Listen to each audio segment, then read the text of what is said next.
Yeah, so these are some of the problems. We have I would say, a curse of neoconservatives and assorted liberal hawks. And this is one of the serious problems that we have many of us, such as myself, who supported Barack Obama with great enthusiasm, who despised the vice president, previous vice president, and the president, and their policies, and thought that the invasion of Iraq, and even I wrote as a very much a minority, going into Afghanistan, were all a serious mistake. And yet people accepted it.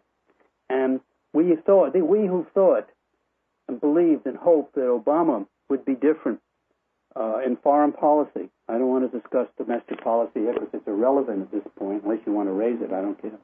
Well, yeah, my only problem is we. Foreign policy. I even gave, I think, $25 to one of his campaign people that came around. Well, I have to admit that I opposed McCain more because I think that he's just too erratic. I never believed that Obama was really any better, other than he's not completely insane, which I wonder about John McCain sometimes. But we hoped and prayed, as my father used to say, the last great president was Calvin Coolidge. Yeah. Why? Because I liked my father-in-law very much. He said because there was no war at the time, which was a nice thing. Yeah, that's why historians don't like Calvin Coolidge. He just sat around all day. Yeah, well, well, let me ask you this, because, as we do have this left-right divide, which seems, pretty much all-encompassing in all of our political debates, and certainly it drowns out the common ground that we oftentimes do have on civil liberties and foreign policy. Why don't you tell us a little bit about some of these speeches in this book, We Who Dared Say No to War, or maybe some of your favorites, and how well this book, tell us about how well this book illustrates the wide and varied and proud tradition of anti-militarism in this society, because you really don't have to fit into any particular category to oppose American interventionism. You could cite any number of American heroes, like from Mark Twain to even Abraham Lincoln, to back up your peace position if you need to. Well, there is an awful lot in the book, and if you want me to talk about it, but we started with the War of 1812. It's just that there were more documentations and there was a limit to how many pages. And we have Daniel Webster, a famous person, who opposed the Warhawks. And that was the first time the Warhawks were given the name of Warhawks, because they wanted to conquer Canada. And they made an argument that it would be a piece of cake, and Canadians would, like the Iraqis, welcome us, and it would be a very simple and easy war.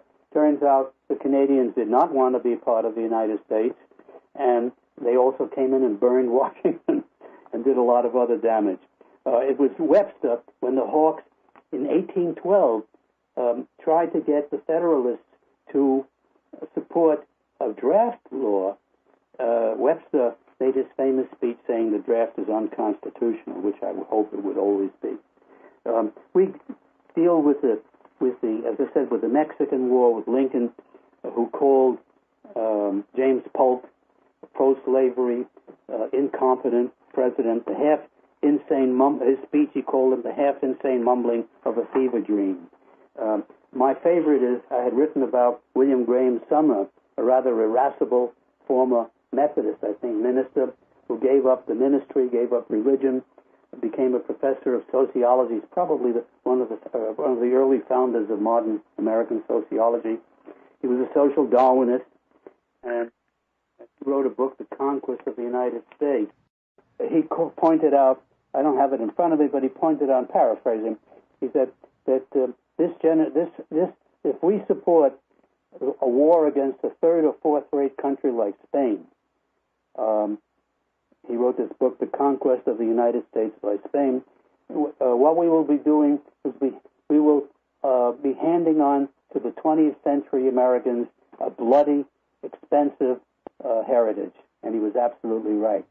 Yeah, that one's really my favorite, the William Graham Sumner piece. Yeah, and World War I, is also extreme. Of course, we have Randolph Bournes. Unfortunately, he was born ill, and he died a very young man. His famous remark was, "War is the health of the state." And it is the health of the state. World War II helped the United States recover from the serious depression of the 30s. It has helped maintain a great deal of the post-World War II prosperity in the United States, and certainly now with Obama's new budget, which now cuts almost everybody except the military, because we believe that we're surrounded by the most dangerous enemies everywhere in the world, and therefore lots of money, lots of people are working. I always laugh at some of these congressmen, it's not even funny, who always want to cut everybody else's budget or everybody else's program except the one in their district. A good example is John Murtha, who died, but also the senator from Kentucky, and they all do the same thing. Helen Keller, of course, is in our book, and she was unknown to many Americans who study and see the film, the wonderful film with Anne Bancroft. Helen Keller was a socialist and a great admirer of Jack London, also a socialist. Eugene V. Debs, the great socialist labor leader, is in the book in World War I. He went sentenced to jail for 10 years for opposing the draft and making a speech saying that working men are the ones, and their families and their children are the ones who have to suffer from wars. They go to war and the rich stay home. And so forth and so on. World War II, we quote Jeanette Rankin, and that was certainly a war that had to be won, but she was the first woman ever elected to Congress from Montana, and Miss Rankin, Jeanette Rankin, voted against war, the only one, in 1917 and again in 1941. And we have David Dellinger, who lived on until the 90s, a pacifist.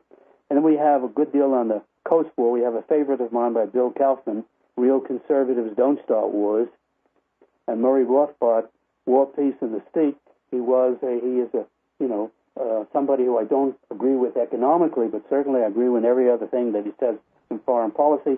And for a long time, he I forget his name, tried to start a journal that would marry the New Left with the right, with the libertarian right, opposed to America's constant addiction to war. The Vietnam War, we have many. Of course, we have Bill Earhart, who was a Marine and is an 18-year-old, learned hard way that war is no joke, and has written about it in many, many books, memoirs, and poetry.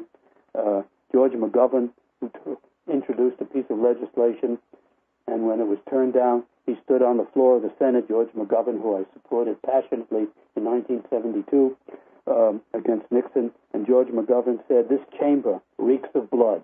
And here was a man who had been a pilot in like 40 missions, bombing missions in World War II. Of course, we also put in Country Joe and the Fish. And David Sharp was the commandant of the Marines. And in 1966, I think he made a speech in a college which we quote in California, that said the best thing that would happen for us and save our young would be to less mind our own business. We also have Barbara Lee, the Democratic liberal congressman from California, and she warned against going to war in Afghanistan, in a country that is largely illiterate, grows for its own sake and because it has to make a living, opium, has terribly corrupt government, tribal rivalries, and she said, we're going to something with no beginning and we have no idea what the ending is.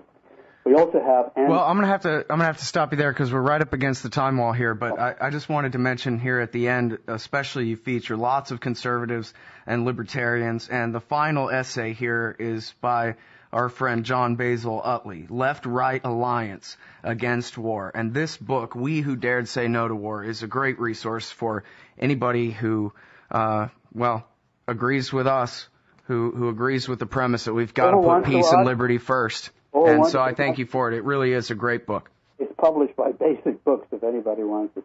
Yeah, right on. On all of these things. Yeah, that's fine. And again, it's We Who Dared Say No to War, American Anti-War Writing from 1812 to now, co-edited by Murray Polner and Thomas E. Woods. Thanks very much for your time on the show today, Murray. Appreciate it. Thank you.